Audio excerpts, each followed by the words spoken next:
নারী টি-20 বিশ্বকাপের প্রথম ম্যাচেই বাংলাদেশের বাঘিনীদের বাজিমাত। স্কটল্যান্ড নারী দলের বিপক্ষে নিজেদের প্রথম ম্যাচ খেলতে নামে বাংলাদেশের বাঘিনীরা, আর প্রথম ম্যাচেই স্কটল্যান্ডকে তারা 16 রানের ব্যবধানে হারিয়ে দিয়েছে।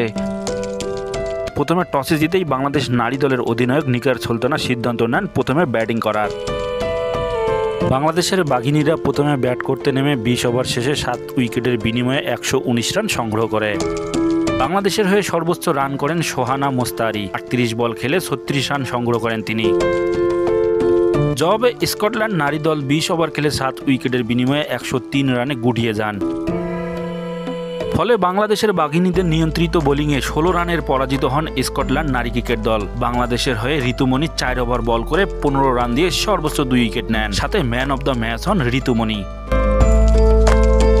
এই ম্যাচটি সরাসরি মাঠ থেকে উপভোগ করেন বাংলাদেশের যুব এবং ক্রীড়া উপদেষ্টা আসিফ মাহমুদ। তিনি অভিনন্দন জানিয়েছেন বাংলাদেশের বাঘিনীদের। তিনি বাংলাদেশের বাঘিনীদের সাফল্য কামনা করেন, যাতে আগামীর ম্যাচগুলো তারা জেতে এবং বাংলাদেশের জন্য ভালো কিছু নিয়ে আসে দেশে।